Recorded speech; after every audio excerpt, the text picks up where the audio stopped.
बोल न्यूज की खबर पर रेंजर्स और वाटर कॉर्पोरेशन की कार्रवाई। रेंजर्स हुकाम ने 3 मकामात पर ऑपरेशन किया। 3 मकामात पर ऑपरेशन करके लाखों गैलन पानी चोरी करने वाले गिरफ्तार कर लिए गए। पानी चोरी नहीं चलेगी, बोल कराची की आवाज बन गया। बोल न्यूज की खबर पर रेंजर्स और वाटर कॉर्पोरेशन की कार्रवाई। रेंजर्स हुकाम ने 3 मकामात पर ऑपरेशन किया। लाखों गैलन पानी चोरी करने वाले गिरफ्तार कर लिए गए। वाटर कॉर्पोरेशन हुकाम के मुताबिक सुखन थाने की हुदूद में 54 इंच पानी की लाइन से रोजाना लाखों गैलन पानी चोरी किया जा रहा था। 4 इंच के 6 पाइपों से पानी की चोरी की जा रही थी। पानी की चोरी नजदीक कायम आरओ प्लांट के लिए की जा रही थी। हुकाम का कहना था कि शहर भर में पानी चोरों के खिलाफ बिला तफरीक मजीद कार्रवाइयां रोजाना की बुनियाद पर की जाएंगी।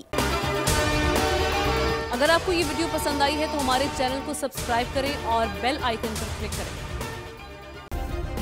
सब्सक्राइब करें और बेल दबाएं ताकि कोई खबर रह न जाए।